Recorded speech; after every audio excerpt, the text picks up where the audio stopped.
السلام علیکم ویورز، ہمارے چینل پر خوش آمدید۔ او لڑکی، میری بات سنو۔ رکو۔ وہ اپنی جگہ پر جم گئی تھی۔ اتنی بھی ہمت نہیں تھی کہ گردن موڑ کر دیکھ سکتی۔ درام ملک اس کے سامنے جا کر کھڑا ہو گیا۔ آنکھوں میں شرارت لیکن چہرے پر پھیلی ہوئی سنجیدگی۔ وہ ایک وجیح نوجوان تھا۔ 6 فٹ سے نکلتا ہوا قد، مضبوط چوڑے سینے، وہ کسی بھی لڑکی کا خواب ہو سکتا تھا۔ کہاں پر جا رہی ہو؟ معمول کے مطابق سوال کیا گیا۔ وہ جب بھی کہیں جانے لگتی تھی، نہ جانے درام ملک کو کیسے اس بارے میں پتہ چل جاتا تھا۔ وہ بوتل کے جن کی طرح اس کے سامنے حاضر ہو جاتا تھا۔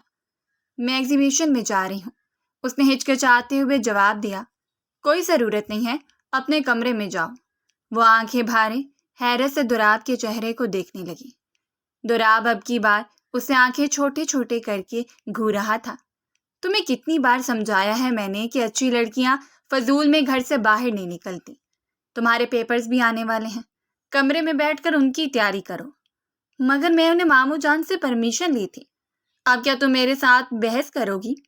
اس کی آواز تھوڑی سی اونچی ہوئی تو دعا کی آنکھوں میں آنسو آ گئے تھے۔ وہ دل ہی دل میں اس کو گالیوں سے نوازتی ہوئی اپنے کمرے کی طرف بڑھ گئی۔ اس نے غصے سے اپنا حجاب اتارا اور بیڈ پر لیٹ کر پھوٹ پھوٹ کر رونے لگی۔ اسی وقت ہی اس کا موبائل بجا تھا۔ یار کہاں ہو تم؟ میں اتنی دیر سے تمہارا انتظار کر رہی ہوں۔ یار میں نے تمہارے علاوہ کسی کو بھی نہیں بلایا، فنکشن شروع ہونے والا ہے، میں نے اپنی پینٹنگز کی نمائش کرنی ہے۔ یار خدا کا واسطہ ہے کہ آج مجھے دھوکہ مت دینا۔ دوسری جانب اس کی باہر سہیلی نور تھی، جو اس کے دکھ درد کی ساتھی تھی، اس کی ہمراز تھی۔ وہ اپنی ہر بات اسی سے ہی شیئر کرتی تھی۔ دراب نے مجھے حویلی سے باہر نکلنے سے منع کر دیا ہے۔ وہ آدمی خود کو سمجھتا کیا ہے؟ خود تو وہ ہر جگہ پر آوارہ گردی کرتا رہتا ہے۔ اس شہر میں کوئی بھی ایسا مقام نہیں ہے جو اس گھٹیا انسان نے چھوڑا ہو۔ خود تو دوسری لڑکیوں کو بھی اپنے ساتھ لے کر گھومتا ہے۔ آخر وہ تم پر پابندیاں لگا کر کیا ثابت کرنا چاہتا ہے؟ ہم اس کی شرافت سے بہت اچھے طریقے سے واقف ہیں۔ تمہیں کتنی بار سمجھایا ہے میں نے کہ اسے ڈرا مت کرو، اس کی آنکھوں میں آنکھیں ڈال کر اس کا جواب دیا کرو۔ نور میں ایسا کیسے کر سکتی ہوں؟ میں اس کی حویلی میں رہ رہی ہوں، اس کے بابا میرا خرچہ اٹھا رہے ہیں، اس کے بابا تمہارے ماموں جان ہیں، اور اگر وہ تم پر پیسہ خرچ کر رہے ہیں تو وہ تمہارا حق ہے۔ مت بھولو کہ تمہاری ماں کا بھی اس جائیداد میں حصہ بنتا ہے، اور تمہارے بابا بھی مرنے سے پہلے اچھے خاصے ایسٹ چھوڑ کر گئے تھے، جو تمہارے ماموں کے پاس ہی ہیں۔ نور، وہ سب کچھ انہوں نے میرے کہے بغیر ہی میرے نام کر دیا ہے۔ ہاں تو پھر مسئلہ ہی کیا ہے؟ تم اتنی بڑی جائیداد کی مالک ہو، کیوں اس انسان کے سامنے دب جاتی ہو؟ گردن اٹھا کر فخر کے ساتھ جینا سیکھو۔ چلو اب جلدی سے آؤ، میں تمہارا انتظار کر رہی ہوں۔ اب اگر وہ تمہارے سامنے کھڑا ہوتا ہے تو اس کو صاف الفاظ میں کہہ دینا کہ اپنے کام سے کام رکھے، تمہارے معاملے میں دخل اندازی کرنے کی ضرورت نہیں ہے۔ جو اپنی باقی گرل فرینڈز ہیں ان کو جا کر ٹائم دے اور ان پر روب جمائے۔ نور کے سامنے جب بھی وہ دراب کا نام لیتی تھی، نور کا دماغ غصے سے گھوم جاتا تھا، کیونکہ وہ دراب کی ایک ایک حرکت سے بہت اچھے طریقے سے واقف تھی۔ دراب صاحب نے نور کی کزن کے ساتھ بھی تعلق رکھا تھا، لیکن پھر کچھ ایسا ہوا جس کی وجہ سے ان دونوں کا بریک اپ ہو گیا۔ اس کی کزن تو یہی کہہ رہی تھی کہ دراب خود ایک دھوکے باز انسان تھا۔ نور ایک بار اس کے سامنے بھی آئی تھی، اسے بات کرنے کی کوشش کی تھی، مگر دراب نے بہت ہی سختی سے منع کر دیا تھا کہ دوبارہ کبھی تم نے میرے کردار پر وار کرنے کی کوشش کی اور میں تمہیں زمین کے اندر زندہ گاڑ دوں گا۔ تم جیسی لڑکیوں سے میں بہت اچھے طریقے سے واقف ہوں۔ نور کا چہرہ مارے شرم کی وجہ سے لال ہو گیا تھا۔ اس کے وہم و گمان میں بھی نہیں تھا کہ دراب اس سے اس قدر بدتمیزی کا مظاہرہ کرے گا۔ اس دن کے بعد وہ کبھی بھی اس کے منہ نہیں لگی تھی۔ وہ دبے پاؤں اپنے کمرے سے باہر نکلی اور چور نظروں سے چاروں طرف دیکھنے لگی۔ کسی کا بھی نام و نشان نہیں تھا۔ اس کی نظر حویلی کے خاص ملازموں بانو پر پڑی۔ اس نے اشارے سے بانو کو اپنے پاس بلایا۔ تمہارے صاحب کہاں پر ہیں؟ وہ تو لان میں بیٹھے ہوئے ہیں۔ وہ کب تک وہاں سے جائیں گے؟ بی بی صاحبہ مجھے تو اس بارے میں پتہ نہیں ہے، کیا تم اس سے جا کر پوچھ سکتی ہو؟ ملازمہ نے اس کی طرف یوں دیکھا جیسے اسے اس کی ذہنی حالت پر شک ہو۔ دعا کو بھی اپنی بے وقوفیوں کا احساس ہو گیا تھا۔ وہ اس قدر بخلائی ہوئی تھی کہ بچگانہ حرکتیں کرنے لگی تھی۔ وہ اپنی ماما بابا کی لاڈلی بیٹی تھی اس کے بابا نے ہمیشہ سے ہی اس کی تمام خواہشات کو پورا کیا تھا۔ چھوٹی سی عمر میں ہی اس نے ڈرائیونگ بھی سیکھ لی تھی اور ابھی وہ بہت ہی زبردست گاڑی چلاتی تھی، مگر دوراب صاحب اس کو موقع ہی نہیں دیتے تھے۔ ان کو دعا صاحبہ پر یقین ہی نہیں تھا۔ وہ حویلی کے بیرونی دروازے سے باہر نکلنے لگی تھی کہ دوراب صاحب دوبارہ سے اس کے پاس جا کر کھڑے ہو گئے۔ میں نے تمہیں کتنی بار سمجھایا ہے کہ جب تمہیں کوئی بات کہی جاتی ہے تو اس پر عمل کیا کرو۔ تمہارے چھوٹے سے دماغ میں باتیں کیوں نہیں سماتی ہیں؟ وہ اس کے سر پر انگلی مارتے ہوئے بولا تو وہ درد سے کراتے ہوئے ایک لمحے کے لیے پیچھے ہٹی۔ وہ نہیں جانتی تھی کہ اس میں اتنی ہمت کہاں سے آئی ہے۔ خبردار جو آپ نے مجھے ہاتھ لگانے کی کوشش کی۔ یہ کہہ کر وہ یکدم ہی خاموش ہو گئی اور بے وقوفوں کی طرح دوراب کے چہرے کو دیکھنے لگی، جس کی آنکھیں حیرت سے پھیل گئی تھیں۔ کیا کہا ہے تم نے؟ دوبارہ سے کہو، مجھے آواز نہیں آئی تھی۔ دوراب نے اپنے کان سے اس کی جانب جھکاتے ہوئے کہا تو وہ 2 قدم پیچھے کی طرف کھسکی تھی۔ کیا تم یہ بات بھول گئی ہو کہ تم ہماری حویلی میں رہ رہی ہو؟ اگر میرے باپ تمہیں پناہ نہ دیتا تو اس وقت تم سڑکوں میں رول رہی ہوتی، اس نے غصے سے چلاتے ہوئے کہا۔ اسے کسی طور پر بھی یہ بات ہضم نہیں ہو رہی تھی کہ دعا نے اس کو جواب دیا ہے۔ وہ چاہتا تھا کہ دعا خاموش تھی، اس کی باتیں سنتی رہے۔ دوراب کی پرسنالٹی ہی ایسی تھی، اس کی فطرت ہی یہی تھی کہ وہ لوگوں پر اپنا رعب جما کر خوشی محسوس کرتا تھا۔ وہ چاہتا تھا کہ ساری دنیا اس کے مطابق ہی چلتی رہے۔ کیا ہو رہا ہے یہاں پر؟ اسد صاحب کی آواز سن کر وہ دونوں ہی ایک ساتھ پلٹے تھے۔ بابا جان، میں اس کو کہہ رہا تھا کہ میں تمہیں ڈراپ کر دیتا ہوں، مگر اس نے ایک ہی ضد لگائی ہوئی ہے کہ یہ لوکل جائے گی۔ آپ خود ہی مجھے بتائیں کہ میں اس کو کیسے لوکل جانے کی اجازت دے سکتا ہوں؟ گھر میں اتنی زیادہ گاڑیاں کھڑی ہیں اور میں خود بھی تو اسے چھوڑ سکتا ہوں۔ میں اسی طرف ہی جا رہا ہوں۔ اس نے مودبانہ انداز میں نگاہیں جھکاتے ہوئے اپنے بابا جان کو اپنی مرضی کی کہانی بنا کر سنا دی تھی۔ دعا کا دل کر رہا تھا کہ اسے اپنے دانتوں میں کچل ڈالے۔ اسے بے تحاشا غصہ آ رہا تھا۔ دعا بیٹا، کیوں ضد کرتی ہیں آپ؟ اسد صاحب نے نہایت دھیمے لہجے میں کہا تو وہ تیزی سے نفی میں سر ہلانے لگی۔ اس سے پہلے کہ وہ مزید کچھ کہتی، وہ اس کا بازو پکڑ کر اسے کھینچتا ہوا اپنی گاڑی کی طرف لے کر چلا گیا تھا۔ آج کے بعد اگر تم نے میرے بابا کے سامنے میرے خلاف زبان کھولنے کی کوشش کی تو مجھ سے برا کوئی بھی نہیں ہوگا۔ میں نے تو کچھ بھی نہیں کہا۔ ہاں، مگر تم کچھ کہنے تو والی تھی۔ وہ انسان بہت ہی عجیب تھا، اس چیز کا اندازہ تو دعا صاحبہ کو ہو ہی گیا تھا۔ تھوڑی دیر پہلے تک وہ اس کو ڈرا دھمکا رہا تھا اور ابھی وہ خود اس کو چھوڑنے جا رہا تھا۔ جب وہ لوگ ایگزیبیشن میں پہنچے تو نور مین گیٹ پر ہی ان کا انتظار کر رہی تھی۔ یار، تم نے اتنی دیر لگا دی، یہ کہہ کر وہ اس کی طرف بڑھی تھی جب اس کی نظر دوراب پر پڑی۔ اس کا موڈ خراب ہو گیا۔ ہیلو سسٹر، کیسی ہو آپ؟ کافی عرصے کے بعد آپ سے ملاقات ہو رہی ہے۔ امید ہے کہ آپ اپنی زندگی میں بہت خوش ہوں گی اور ایک نیا بکرا ڈھونڈ لیا ہوگا۔ دوراب نے بے شرمی کی ساری حدیں پار کرتے ہوئے 2 ٹوک انداز میں کہا۔ نور کی آنکھیں شدت غم کی وجہ سے لال ہو گئی تھیں۔ تم اس گھٹیا انسان کو اپنے ساتھ لانے کی کیا ضرورت تھی؟ وہ سرگوشی نما انداز میں دانت پیستے ہوئے بولی۔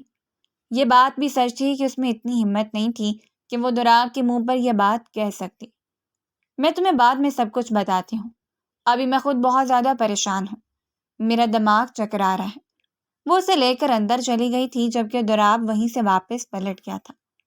دعا نے اسے ساری کہانی سنا دی کہ کیسے دوراب نے پہلے اس کو ڈرانے دھمکانے کی کوشش کی اور جب اس کے بابا آئے تو وہ خود ہی اسے یہاں پر لے آیا۔ بس دیکھ لو یار، وہ انسان بہت ہی چالاک اور شاطر ہے۔ اسے تو تم جیسی معصوم لڑکی کو گھماتے ہوئے بہت مزہ آتا ہوگا۔ تم ہی ہو جو ہر بار ہی اس کو موقع دے دیتی ہو۔ یار، تم مجھے بتاؤ کہ میں کیا کروں؟ تم اپنے ماموں جان سے جا کر اس کی شکایت لگاؤ، اس کے کرتوتوں کے بارے میں ان کو بتا دو۔ یار، اگر وہ اسی طرح سے کرتا رہا تو مجھے ڈر ہے کہیں ایسا نہ ہو وہ تمہاری زندگی برباد کر دے۔ نور نے یہ بات آہستگی سے کہی تھی۔ نہیں، وہ میرے ساتھ ایسا نہیں کر سکتا ہے۔ اس نے تیزی سے نفی میں سر ہلا دیا تھا۔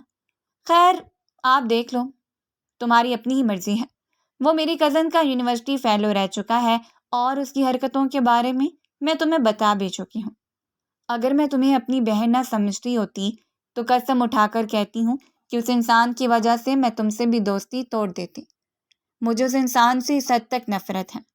دوراب کے بارے میں وہ ایک بار پھر سے اس کے کان بھرنے لگی تھی، جبکہ وہ خاموشی سے اس کی ساری باتیں اپنے دل میں اتارتی جا رہی تھی۔ شام 5 بجے کا وقت تھا جب اس کے کمرے کے دروازے پر دستک ہوئی۔ بہت جلدی سے ہوش کی دنیا میں آئی۔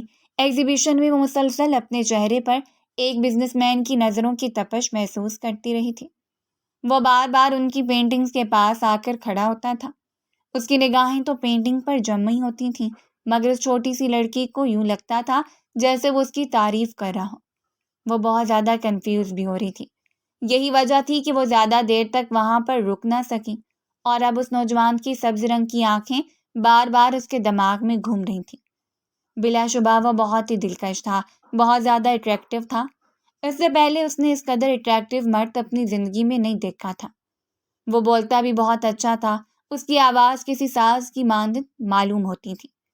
دروازے پر دستک ہونے کی وجہ سے وہ جلدی سے ہوش کی دنیا میں آئی۔ اس کے ماموں جان کمرے کے اندر داخل ہوئے۔ میرا بیٹا سو تو نہیں رہا تھا؟ نہیں نہیں ماموں، آئیے بیٹھیے۔ اس نے جلدی سے انہیں بیٹھنے کی دعوت دی تو وہ اس کے بیڈ کی دوسری جانب آ کر بیٹھ گئے۔ آج شام کو میرے دوست کے گھر پر دعوت ہے۔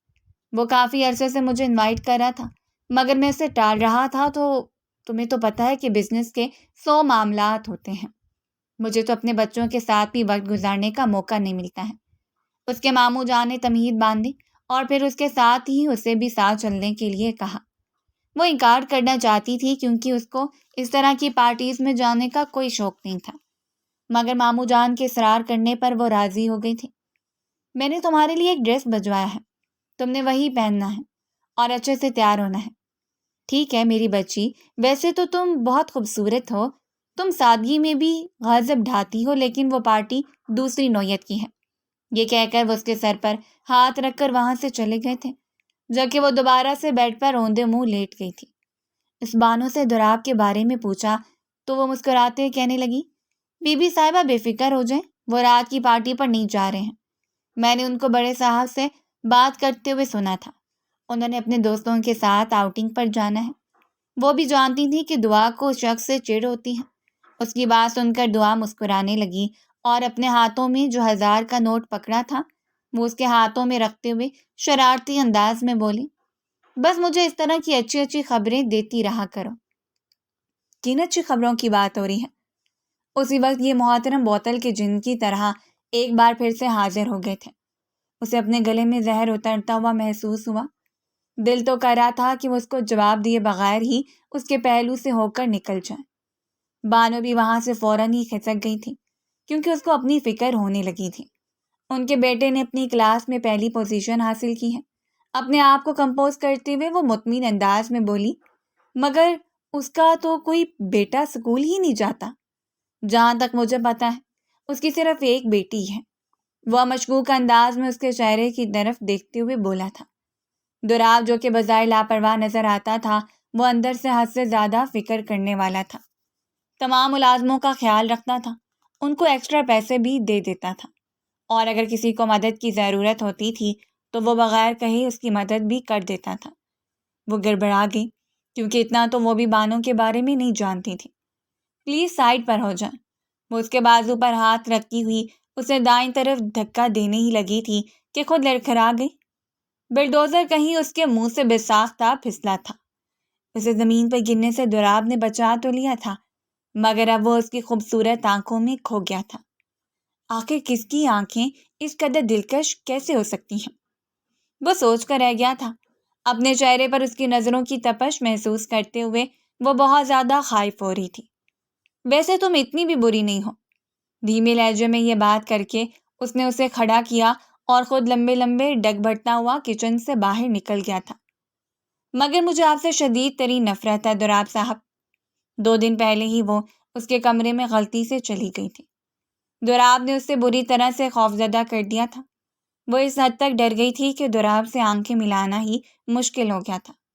وہ اس کے کمرے سے نکلنے کی کوشش کرتی، دوراب دوبارہ سے اس کے سامنے جا کر کھڑا ہو جاتا۔ وہ رات کے وقت تیار ہو کر باہر نکلی تو سامنے دوراب کو سوٹڈ بوٹڈ کھڑا دیکھ کر اس کے ماتھے پر بل پڑ گئے۔ بانو تو کہہ رہی تھی کہ آپ نہیں جا رہے ہیں۔ ارے تم اس کی باتوں پر کیوں یقین کرتی ہو؟ وہ تو کچھ بھی کہتی رہتی ہیں۔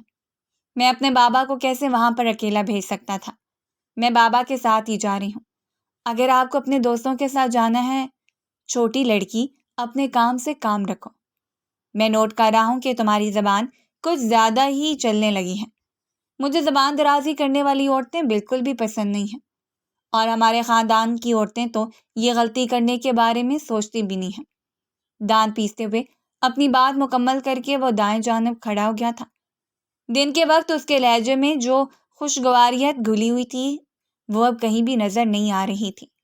وہ ایسا بھی تھا، دھوپ چھاؤں جیسا شخص تھا، اس کے موڈ سوئنگز کا کسی کو بھی پتہ نہیں چلتا تھا۔ کبھی وہ خوش ہوتا تو آس پاس کے لوگوں کو بھی خوشی سے نہال کر دیتا، لیکن جب وہ غصے میں ہوتا تھا تو باقی سب لوگوں کا بھی موڈ خراب کرنے کی صلاحیت رکھتا تھا۔ وہ چاہتا تھا کہ سب کچھ اس کی مرضی کے مطابق ہو۔ یہ تم نے کس طرح کے کپڑے پہنے ہوئے ہیں؟ وہ اس وقت سلیو لیس چارٹ کرتی اور فرشی شلوار میں ملبوس تھی۔ اس نے گلے میں دوپٹہ ڈالا ہوا تھا اور اپنی خوبصورت لمبے بال کمر پر کھلے چھوڑ دیے تھے۔ بالوں کی کچھ لٹیں بار بار اس کے چہرے پر آ رہی تھیں، جس کو نزاکت سے اپنے کانوں کے پیچھے اڑس دیتی۔ ماموں نے مجھے یہ ڈریس پہنانے کے لیے کہا تھا، اس نے دھیمے لہجے میں جواب دیا۔ ابھی اور اسی وقت کمرے میں جاؤ اور کوئی ڈھنگ کے کپڑے پہن کر آؤ۔ ان کو کیا مسئلہ ہے؟ جو کہہ رہا ہوں وہ کرو، میں چینج نہیں کروں گی۔ نہ جانے اس میں اتنی ہمت کیسے آ گئی تھی۔ وہ مضبوط قدم اٹھاتا ہوا اس کی طرف بڑھا اور اس کو کندھوں سے پکڑ کر سختی سے کہنے لگا، مجھے بات دہرانے کی عادت نہیں ہے اور یہ تم اچھے طریقے سے جانتی ہو۔ اگر تو تمہاری یہ خواہش ہے کہ سارے مرد تمہاری طرف متوجہ ہوں تو میں تمہیں ایک مشورہ دینا پسند کرتا ہوں کہ تمہیں پھر اس جیسی ہی کسی جگہ پر جانا چاہیے۔ وہ جس طرف اشارہ کر رہا تھا وہ اچھے طریقے سے سمجھ گئی تھی۔ اس کا چہرہ شرم کے مارے لال ہو گیا تھا۔ آپ کی ماما بھی تو ویسی ڈریسنگ کیا کرتی تھیں۔ خبردار جو دوبارہ کبھی اس عورت کا نام میرے سامنے لیا، ورنہ میں تمہیں جان سے مار دوں گا۔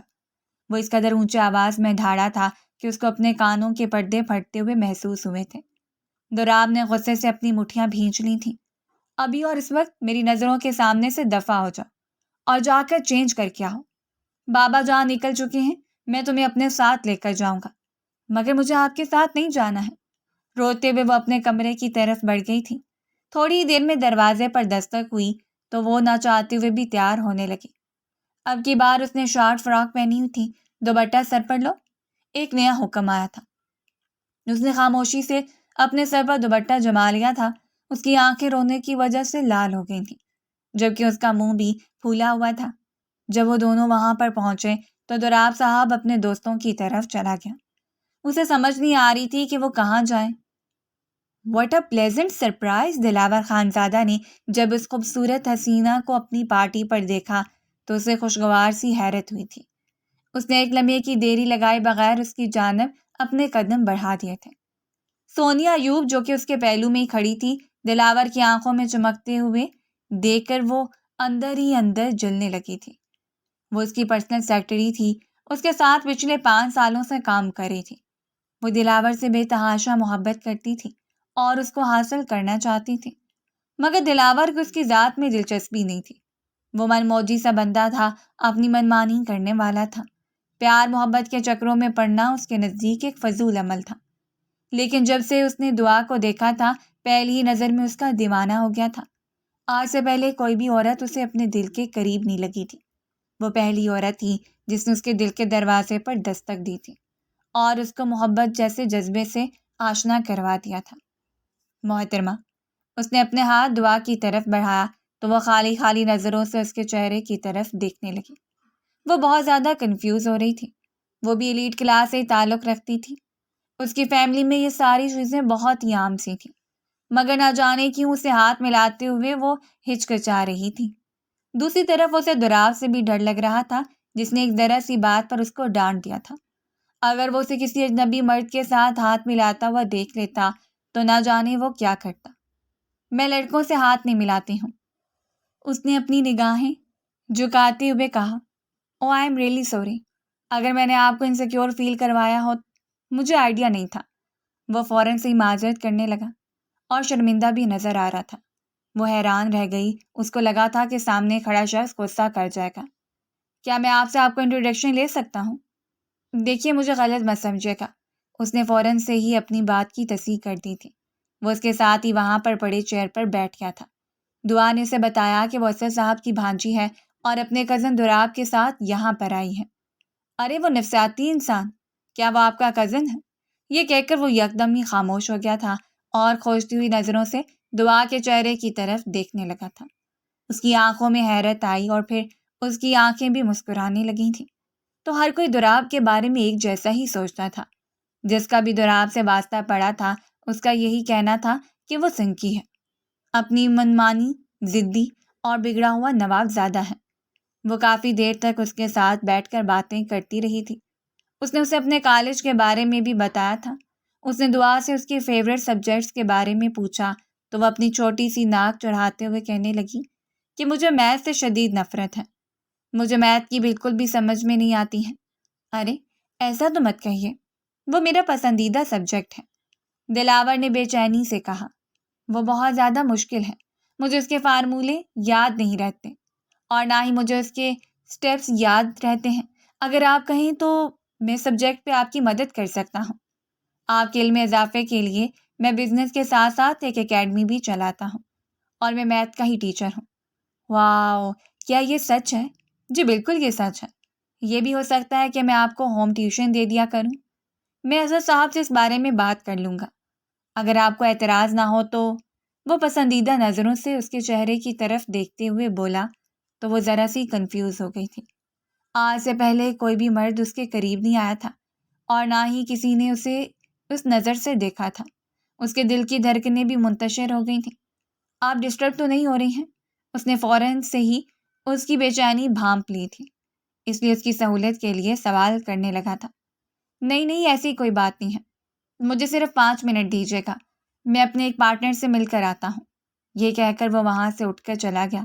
وہ اب اپنی جگہ پر بیٹھی مسکرا رہی تھی جب وہ دشمن جان وہاں پر چلا آیا۔ کیا کر رہی ہو تم یہاں پر؟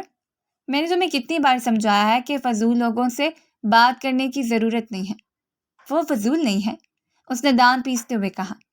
تمہاری زبان کچھ زیادہ ہی چلنے لگی ہے، تم گھر چلو، میں تمہاری زبان پر لگام دیتا ہوں۔ تم کچھ زیادہ ہی آوارہ ہو گئی ہو۔ میں آوارہ نہیں ہوں، اس نے ٹوٹے پھوٹے لہجے میں کہا تھا، کیونکہ یہ لفظ سن کر اس کی آنکھوں میں آنسو آ گئے تھے۔ آپ بہت برے ہیں، میں آپ سے شدید نفرت کرتی ہوں۔ آپ سوچ بھی نہیں سکتے کہ آپ مجھے کتنا زہر لگتے ہیں۔ آپ خود جو مرضی کریں، جہاں مرضی جائیں، جس مرضی سے باتیں، اور اگر میں کسی سے 2 گھڑی بات کر لوں تو آپ کو میں آوارہ لگنے لگتی ہوں۔ دھیمے لہجے میں اپنی بات مکمل کرتی وہ اپنا سر جھکا گئی تھی۔ وہاں پر اور بھی مہمان موجود ہوتے ہیں، وہ کسی بھی قسم کا تماشا نہیں چاہتی تھی۔ دراب اسے گھورتا ہوا وہاں سے نکل گیا تھا۔ میں آپ کے سارے چکروں کے بارے میں آپ کے بابا جان کو بتاؤں گی۔ میں انہیں بتاؤں گی کہ آپ نے کتنی لڑکیوں کی زندگیاں برباد کی ہیں۔ اپنے آنسو بے دردی سے صاف کرتی ہوئی وہ دل ہی دل میں عہد کرنے لگی تھی، میں اب آپ سے نہیں گھبراؤں گی، میں اپنے رب کے علاوہ اب کسی سے بھی نہیں ڈروں گی۔ اس نے ایک نیا عزم کیا تھا۔ ایک انوکھی بات یہ ہوئی تھی کہ اب وہ نہ چاہتے ہوئے بھی دلاور کا انتظار کرنے لگی تھی۔ تھوڑی ہی دیر کے بعد وہ اس کے پاس واپس آیا تو اسے معذرت کرنے لگا۔ دراب بھی اب ان کے سامنے والی چیئر پر آ کر بیٹھ گیا تھا۔ السلام علیکم دلاور صاحب، میں نے سنا ہے کہ آپ جیل میں جاتے جاتے رہ گئے ہیں۔ ویسے اگر چلے جاتے تو آپ کو ابھی تھوڑا سا جیل کے حالات کے بارے میں آئیڈیا ہو جاتا۔ اپنے لبوں پر ایک شریر سے مسکراہٹ سجائے وہ اب اس کے چہرے کے اٹھتے رنگوں کو دیکھ رہا تھا۔ ویسے میں سچ میں حیران ہوتا ہوں کہ لوگ کیسے اتنی بڑی بڑی چالیں چل لیتے ہیں۔ ذرا دیکھیں نا کہ سارے کیس ثابت ہو چکے تھے، سارے ثبوت پولیس والوں کے ہاتھ لگ چکے تھے، مگر پتہ نہیں ایک رات میں ایسا کیا ہوا کہ سب کچھ ہی غائب ہو گیا۔ حیرت تو آپ کو بھی ہوئی ہوگی، بلکہ آپ تو خوش ہوئے گے ہوں گے کہ چلو سزا سے بچ گیا ہوں۔ یہ تم کس بارے میں باتیں کر رہے ہو؟ مجھے کچھ بھی سمجھ نہیں آ رہی ہے۔ ارے سمجھانے کا وقت تو ابھی دور ہے، ابھی تو میں بس آپ کو یاد کروانے کی کوشش کر رہا ہوں۔ امید ہے کہ آپ مجھے اچھے طریقے سے سمجھ گئے ہوں گے۔ آنکھوں ہی آنکھوں میں وہ اسے بہت کچھ سمجھا چکا تھا، مگر وہ دلاور ہی کیا جو کسی سے خوفزدہ ہو جائے۔ وہ جانا چاہتا تھا کہ ہر مسئلے سے کیسے نکلنا ہے۔ وہ بہت ایمانداری کے ساتھ بے ایمان کام کرتا تھا اور خوبصورتی سے جھوٹ بول کر ہر معاملے سے باہر نکل جاتا تھا۔ وہ جھوٹ کو بھی اس طرح سے مولڈ کر دیتا تھا کہ سب کچھ حقیقت نظر آنے لگتا تھا۔ پارٹی ختم ہو چکی تھی۔ دوراب دلاور کے پہلو میں جا کر کھڑا ہوا۔ میری کزن ایک بہت ہی معصوم لڑکی ہے۔ میں نہیں چاہتا کہ دوبارہ میں تمہیں اس کے قریب دیکھوں۔ اگر تم مجھے اس کے آگے پیچھے بھٹکتے ہوئے نظر آئے تو مجھ سے برا کوئی بھی نہیں ہوگا۔ میرے بابا بھی تمہاری اصلیت سے واقف نہیں ہیں۔ جس دن انہیں تمہاری اصلیت پتہ چل گئی اس دن وہ تم پر تھوکنا بھی پسند نہیں کریں گے۔ ارے دوراب صاحب، میں تو ڈر گیا۔ یہ دیکھو، میرے ہاتھ خوف کے مارے کانپ رہے ہیں۔ دیکھو، میں تمہارے سامنے ہاتھ جوڑا ہوں۔ پلیز ایسا کچھ بھی مت کرنا۔ پلیز میرے راز کسی کو بھی مت بتانا۔ میں تباہ و برباد ہو جاؤں گا۔ وہ ڈرامے بازی کرنے لگا اور پھر اونچی اونچی آواز میں ہنسنے لگا۔ تمہیں لگتا ہے کہ میں تم جیسے کل کے بچے سے بہت زیادہ ہو جاؤں گا؟ میں نے یہ دنیا دیکھی ہوئی ہے۔ یہ کل کا بچہ ہی تمہیں تگنی کا ناچ نچائے گا۔ تم مجھے بس تھوڑا سا وقت دو اور اس لڑکی سے دور رہو۔ وہ صرف میری ہے۔ وہ تمہاری شکل بھی نہیں دیکھنا چاہتی ہیں۔ جتنا تم نے اس کو ڈرایا ہوا ہے اور جتنی تم غلطیاں کر چکے ہو، مجھے نہیں لگتا کہ اس کے بعد وہ تم پر تھوکنا بھی پسند کرے گی۔ دوراب نے یکدم ہی اس کا گریبان پکڑا مگر پھر چھوڑ دیا، کیونکہ دعا نے اسے دیکھ لیا تو اس نے بے چینی سے اپنے لبوں پر ہاتھ رکھ دیا تھا۔ اس کی آنکھیں بھی آنسوؤں سے بھرنے لگی تھیں۔ دعا ایک بار پھر سے غلط فہمی کا شکار ہو گئی تھی، پر جا کر بیٹھ گئی۔ کیسا گزرا فنکشن؟ انہوں نے اپنی بھانجی کی طرف دیکھ کر مسکراتے ہوئے کہا۔ بہت اچھا، اس نے 2 لفظی جواب دیا تھا اور کھڑکی سے باہر دیکھنے لگی تھی۔ اس کے ہاتھ ابھی بھی ہولے ہولے لرز رہے تھے۔ کیا ہوا ہے؟ تم کام کیوں رہی ہو؟ کچھ بھی نہیں، مجھے سردی لگ رہی ہے، اس نے کہا۔ دوراب جو کہ پچھلی سیٹ پر آ کر بیٹھ گیا تھا، اس نے جلدی سے اپنا کوٹ اس کے حوالے کر دیا۔ رات کے وقت وہ اپنے ماموں جان کے کمرے میں گئی اور سامنے پڑے صوفے پر آ کر بیٹھ گئی۔ مجھے آپ سے ایک بہت ہی ضروری بات کرنی ہے۔ میں آپ کو دوراب کی کچھ باتوں کے بارے میں بتانا چاہتی ہوں۔ ایک ایک کر کے اس نے دوراب کے سارے قصے اس کے بابا کے سامنے کھول کر رکھ دیے تھے۔ وہ نہیں جانتی تھی کہ وہ کتنی بڑی غلطی کر رہی ہے۔ اس کے وہم و گمان میں بھی نہیں تھا کہ آدھی ادھوری انفارمیشن کو شیئر کر کے وہ اپنی زندگی کو مزید مشکل بنا دے گی۔ اسد صاحب کا دماغ غصے سے گھوم گیا تھا۔ وہ عورتوں کی بہت عزت کرتے تھے اور اپنے بیٹے کو بھی ہمیشہ یہی تلقین کی تھی کہ عورت کو عزت کی نگاہ سے دیکھو۔ ان کے وہم و گمان میں بھی نہیں تھا کہ ان کا بیٹا اس حد تک چلا جائے گا۔ وہ مضبوط قدم اٹھاتے ہوئے اس کے کمرے کی طرف گئے اور اس کے گریبان سے پکڑ کر ایک زوردار تھپڑ اس کے چہرے پر مارا۔ وہ اسے صاحب کے لیے بالکل بھی تیار نہیں تھا۔ اس کی آنکھیں غصے کے مارے لال ہو گئی تھیں۔ ایک نظر اس نے ان کی پشت کے پیچھے کھڑی اس لڑکی پر ڈالی جس کو وہ اپنی عزت بنانے کا فیصلہ کر چکا تھا۔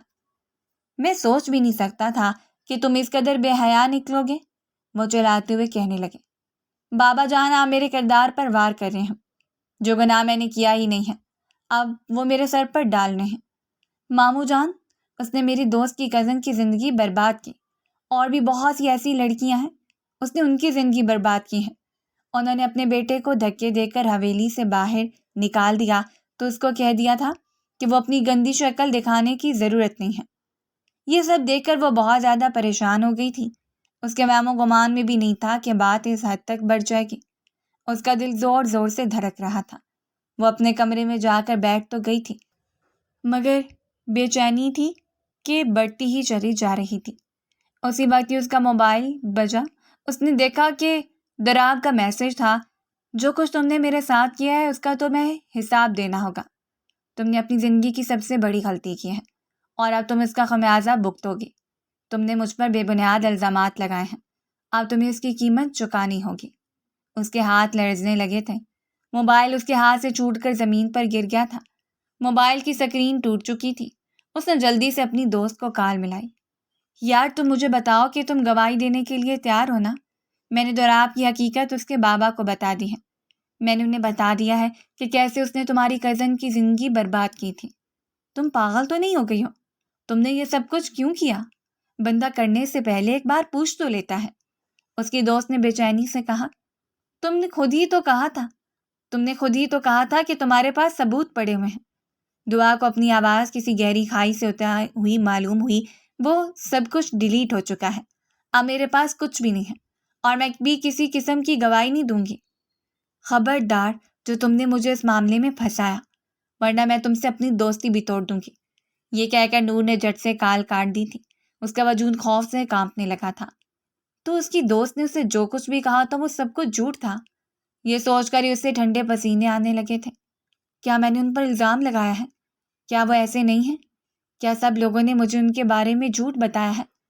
کیا وہ واقعی ایک اچھے انسان ہیں؟ وہ اب خود سے سوال کر رہی تھی، مگر اس کے پاس کوئی بھی جواب نہیں تھا۔ اگر وہ اچھے انسان ہوتے تو وہ میرے ساتھ برا سلوک نہ کرتے۔ اس نے اپنے آپ کو تسلی دینے کی کوشش کی، لیکن اس کا دماغ اس سے سوال کرنے لگا تھا۔ کیا پھر اس نے تمہارے ساتھ کون سی زیادتی کی ہے؟ اس نے تمہارے ساتھ کون سا ظلم کیا ہے؟ وہ تو بس تمہیں تنگ کرتا تھا۔ وہ اکثر ہی اس کی آنکھوں میں چمکتی ہوئی شرارت دیکھتی تھی، جس سے اس کے دل کو کافی حد تک تسلی ہو جاتی تھی۔ لیکن اس کے باوجود جو حرکت اس نے کی تھی، وہ جانتی تھی کہ اس کا انجام بہت ہی برا ہونے والا ہے۔ صبح جب وہ ناشتے کی ٹیبل پر بیٹھی کھانا کھانے میں مصروف تھی تو اسد صاحب نے اس سے سوال کیا، تمہاری وہ دوست کہاں پر ہے جس نے تمہیں ان ساری باتوں کے بارے میں بتایا ہے؟ اس کو میری حویلی میں لے کر آؤ، میں نے اس سے پھر ضروری باتیں کرنی ہیں۔ اور جس لڑکی کے ساتھ اس نالائق نے غلط کیا ہے، اس لڑکی کے والدین کا نمبر بھی مجھے دو۔ میں اس نالائق کی شادی اس لڑکی سے کرواؤں گا۔ میں نہیں چاہتا کہ اس معصوم بچی کی زندگی برباد ہو جائے۔ وہ اس وقت بہت ہی سنجیدہ نظر آ رہے تھے۔ نوالا اس کے گلے میں ہی اٹک گیا تھا۔ وہ زور زور سے کھینچنے لگی تھی۔ اسد صاحب نے آگے بڑھ کر پانی کا گلاس اس کے حوالے کیا۔ اس کی آنکھوں میں آنسو چمکنے لگے تھے۔ اس سے پہلے کہ وہ ان کے کسی سوال کا جواب دیتی، حویلی کا دروازہ ایک زوردار آواز سے کھلا تھا۔ دوراب صاحب ایک لڑکی کے پہلو میں چلتے ہوئے حویلی کے اندر داخل ہوئے تھے، اور وہ لڑکی کوئی اور نہیں بلکہ نور ہی تھی، جو کہ خود ڈرگس کے کیس میں ملوث تھی۔ دوراب کے پاس پہلے بھی اس کے خلاف بہت سارے ثبوت موجود تھے، مگر وہ اس کو وارننگ دے رہا تھا۔ لیکن جب نور باز نہ آئی تو دوراب کی بھی مجبوری بن گئی تھی کہ وہ اس کو اس کے کیے کی سزا دیتا۔ تم پھر سے یہاں پر چلے آئے، انہوں نے چلاتے ہوئے کہا، لیکن لڑکی پر نظر پڑتے ہی وہ خاموش ہو گئے تھے۔ کیا یہی وہ لڑکی ہے؟ انہوں نے اپنی بھانجی کی طرف دیکھتے ہوئے کہا، جس کی حالت ایسی تھی جیسے کاٹو تو بدن میں لہو نہیں۔ میں نے کسی کے ساتھ بھی زیادتی نہیں کی ہے، بلکہ اس لڑکی نے مجھے بدنام کیا ہے۔ میں نہیں جانتا کہ یہ اس بے وقوف عورت کو میرے بارے میں کیا کچھ کہتی رہی ہے۔ حقیقت تو یہ تھی کہ اس کی کزن میرے پیچھے پڑی ہوئی تھی۔ اس کی کزن نے مجھ پر الزام بھی لگایا تھا، لیکن کمرے میں کیمرے لگے ہوئے تھے، جس کی وجہ سے اس کی حقیقت سب کے سامنے آ گئی تھی۔ وہ یونیورسٹی چھوڑ کر تو چلی گئی تھی، مگر میرے پیچھے بولنا ابھی تک نہیں چھوڑا تھا۔ مجھے بھی سب کی پرواہ نہیں تھی، کیونکہ میں جانتا تھا کہ اس کے بولنے سے مجھے کوئی فرق نہیں پڑنے والا ہے۔ میرے وہم و گمان میں بھی نہیں تھا کہ وہ اب میری اس بے وقوف کزن کو نشانہ بنائے گی۔ میں نے اس کو سمجھا بھی تھا کہ نور سے دوستی توڑ دو، مگر اس نے میری بات نہیں سنی، اور دیکھیں کہ اس کی وجہ سے ہر چیز کی سپوائل ہو گئی ہے۔ وہ غصے سے دعا کو گھورتے ہوئے بولا، نور نے ان سے اپنے کیے کی معافی مانگی تھی، مگر اب اس کے پاس بچنے کا کوئی راستہ موجود نہیں تھا۔ پولیس اس کو پکڑ کر لے جا چکی۔ دلاور صاحب، جو خود کو بہت بڑے فنی خان سمجھتے تھے، ان کے خلاف بھی سارے ثبوت مل چکے تھے۔ سارے کیس چالو ہو گئے تھے اور وہ بھی مجرم ٹھہرا دیا گیا تھا۔ اس وقت جیل کی سلاخوں کے پیچھے موجود تھا۔ صرف اور صرف تمہاری وجہ سے میں نے ان سب کو ڈھیل دی ہوئی تھی، لیکن اب مجھے اندازہ ہو گیا ہے کہ اس سب کا کوئی بھی فائدہ نہیں ہے۔ اب ان کے ساتھ ساتھ تمہیں بھی اوقات میں رکھنا ہوگا۔ یہ سن کر وہ سسکنے لگی اور پھوٹ پھوٹ کر رونے لگے، مگر اب اس کے رونے کا دوراب پر کوئی اثر نہیں ہونے والا تھا۔ اسد صاحب کو بھی اب اپنی بھانجی کی فکر ہونے لگی تھی۔ وہ اپنی بھانجی سے ناراض نہیں تھے، انہیں بس اب اس کے لیے افسوس ہو رہا تھا۔ اس نے اپنی نادانی کی وجہ سے ان کے بیٹے کی دشمنی مول لے چکی تھی۔ وہ اکثر ہی اپنی بھانجی کو سمجھاتے تھے کہ وہ تم سے نفرت نہیں کرتا ہے، وہ تمہیں ناپسند نہیں کرتا ہے، وہ بس تمہیں تنگ کرتا ہے، تمہیں تنگ کرتے ہوئے اسے مزہ آتا ہے۔ لیکن میں اسے سمجھاؤں گا کہ وہ تمہیں پریشان نہ کیا کرے۔ وہ اکثر اسے باتوں باتوں میں یہ بات بھی کہتے تھے کہ وہ تمہارے لیے فکر مند ہوتا ہے، وہ تمہیں پسند کرتا ہے، مگر وہ ان باتوں کی طرف توجہ نہیں دیتی تھی۔ اسے تو صرف اس بات سے مسئلہ ہوتا تھا کہ وہ اس پر حکم کیوں جماتا ہے۔ وہ اس کی چھوٹی چھوٹی بات پر اسے ڈانٹتا کیوں ہے؟ وہ اس کی غلطیاں کیوں نکالتا ہے؟ وہ اس کو ہر کام کرنے سے کیوں روکتا ہے؟ یہ سب کچھ اس کی بہتری کے لیے تھا۔ اب اسے یہ ساری باتیں سمجھ آ رہی تھیں، مگر پانی سر کے اوپر سے گزر چکا تھا۔ دوراب اس وقت اپنے بابا کے کمرے میں بیٹھا ہوا تھا۔ میں اس لڑکی سے نکاح کرنا چاہتا ہوں۔ ابھی تم غصے میں ہو، میں تمہیں اس طرح کا قدم اٹھانے کی اجازت نہیں دوں گا۔ بابا جان، میں غصے میں نہیں ہوں، فکر مت کریں کہ میں اسے کوئی تکلیف نہیں پہنچاؤں گا۔ میں اسے نقصان پہنچانے کے بارے میں سوچ بھی نہیں سکتا ہوں۔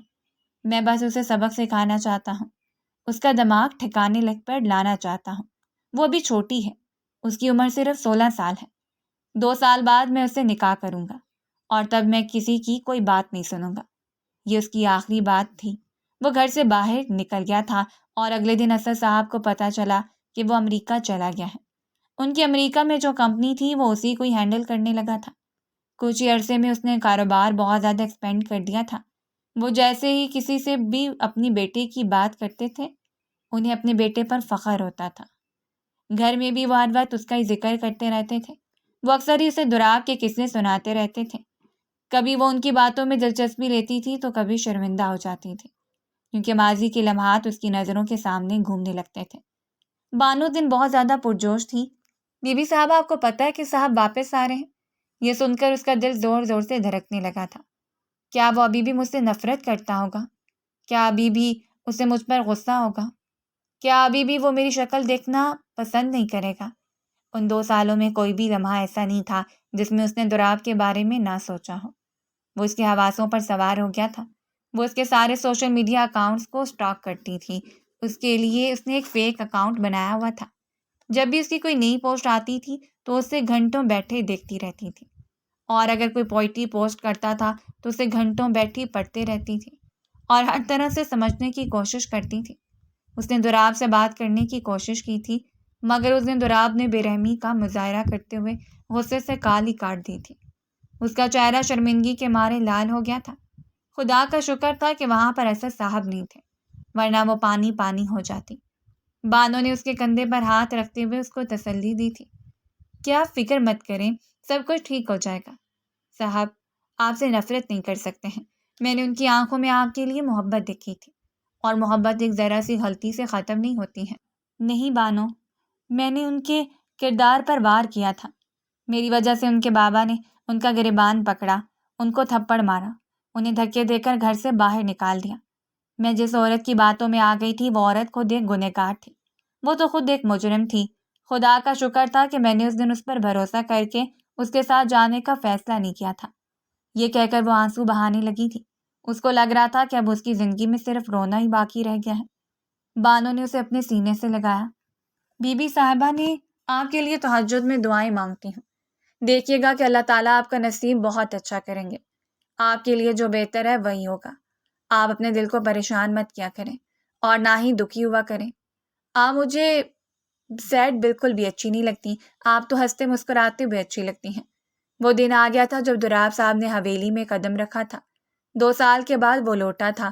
پہلے ہی دن اس نے اپنے باپ سے بات کی تھی کہ دعا کے ساتھ میرا نکاح پڑھائیں۔ ابھی تو تم آئے ہو بابا جان، میں نے آپ سے کہا تھا کہ جس دن میں واپس آؤں گا اس دن ہی دعا سے نکاح کروں گا، اور پھر اس شام اس نے کچھ لوگوں کی موجودگی میں دعا سے نکاح کیا تھا۔ نکاح کے بعد اس نے اس کے چہرے کی طرف دیکھا ہی نہیں تھا۔ دعا کو اس کے کمرے میں واپس بھیج دیا گیا تھا۔ وہ حیران ہو رہی تھی کہ یہ سب کچھ کیا ہو رہا ہے، یہ کس طرح کا نکاح ہے، یہ کس طرح کی شادی تھی۔ اس نے اسد صاحب سے اس بارے میں بات کرنا چاہی، وہ خود بہت زیادہ پریشان تھے۔ دوراب نہ تو خود اس سے بات کرتا تھا اور نہ ہی اس کو بات کرنے کا موقع دے رہا تھا۔ وہ اب اس سب سے بہت زیادہ تنگ آ چکی تھی۔ دوراب اپنا زیادہ تر وقت اپنے بابا کے ساتھ ہی گزارتا تھا، اور پھر ایک دن وہ ایک میٹنگ کے سلسلے میں دوسرے شہر گیا۔ وہ اسے اپنے ساتھ لے کر گیا تھا کیونکہ اس کے بابا نے اس کو ہدایت کی تھی۔ ان دنوں اسد صاحب کی طبیعت بہت زیادہ خراب رہنے لگی تھی۔ وہ بالکنی میں کھڑا تھا جب وہ اس کے پہلو میں جا کر کھڑی ہو گئی۔ اس نے اپنا سر دوراب کے کندھے پر رکھا اور پھوٹ پھوٹ کر رونے لگی تھی۔ تم مجھ پر غصہ کر لو، مجھ پر چیخو، مجھے دھکا دے دو، لیکن خدا کا واسطہ ہے میرے ساتھ یہ رویہ نہ رکھو۔ میں تمہاری آواز سننے کے لیے ترس گئی ہوں۔ تم سوچ بھی نہیں سکتے ہو کہ میں تمہارے لیے کس قدر بے چین ہو گئی ہوں۔ یہ کہہ کر وہ ایک بار پھر سے پھوٹ پھوٹ کر رونے لگی تھی۔ دوراب کا بھی صبر کا پیمانہ لبریز ہو گیا تھا۔ وہ اس لڑکی پر نہ تو غصہ کر سکتا تھا، نہ ہی اس پر ہاتھ اٹھا سکتا تھا، کیونکہ وہ اس کی محبت تھی، اس کے دل کے قریب تھی، وہ اس کی کل کائنات تھی۔ ان 2 سالوں میں وہ اسی وجہ سے اس سے دور تھا، کیونکہ وہ چاہتا تھا کہ اس کا غصہ کم ہو جائے۔ وہ یہ سوچ رہا تھا کہ شاید وہ اسے بھول جائے گا، مگر یہ بھی اس کی غلط فہمی ثابت ہوئی تھی۔ وہ اس کو بھول بھی نہیں پایا تھا، بلکہ وہ لڑکی وقت گزرنے کے ساتھ ساتھ اس کے دل میں اپنی جگہ مزید بناتی چلی گئی تھی، اور اب اس کی محبت کی جڑیں اس کے دل کو چاروں طرف سے اپنے قبضے میں لے چکی تھیں۔ دوراب چاہ رہا تھا کہ اس بار وہ خود پہل کرے، اور اس کی آرزو پوری ہو گئی تھی۔ دعا نے پہل کر دی تھی۔ دوراب نے اس کی کمر کو تھپکتے ہوئے کہا، میں تم سے ناراض نہیں ہوں اور نہ ہی ناراض ہو سکتا ہوں۔ میں بس تھوڑا سا الجھا ہوا تھا، میری الجھن دور ہو چکی ہے۔ مجھے لگتا تھا کہ میں تمہیں زبردستی اپنی زندگی میں شامل کر رہا ہوں، تمہارے ساتھ زیادتی کر رہا ہوں۔ آپ میرے ساتھ زبردستی نہیں کر رہے ہیں، میں واقعی آپ کو پسند کرتی ہوں، آپ سے محبت کرتی ہوں، اور میں ساری زندگی آپ کے ساتھ ہی گزارنا چاہتی ہوں۔ آپ جیسا انسان مجھے کہیں بھی نہیں ملے گا۔ وہ جذبات سے چور لہجے میں بولی تو وہ دھیمے انداز میں مسکرا دیا تھا۔ آپ نے مجھے معاف کر دیا نا؟ لڑکی، میں نے تمہیں پہلے بھی کہا تھا کہ میں ناراض نہیں ہوں۔ یہ سن کر وہ پرسکون انداز میں مسکرا دی تھی۔ وہ جانتی تھی کہ خوبصورت زندگی اس کی منتظر ہے۔ ماضی میں سے جتنی بھی نادانیاں ہوئی تھیں وہ ان پر شرمندہ تھی۔ وہ اس انسان کو کیسے بھول سکتی تھی جس نے اتنے بڑے ظرف کا مظاہرہ کیا تھا۔ اگر آپ کو ہماری کہانیاں پسند آ رہی ہیں تو ہمارے چینل کو سبسکرائب کیجیے، ویڈیوز پر کمنٹ کیجیے اور شیئر کیجیے۔ شکریہ۔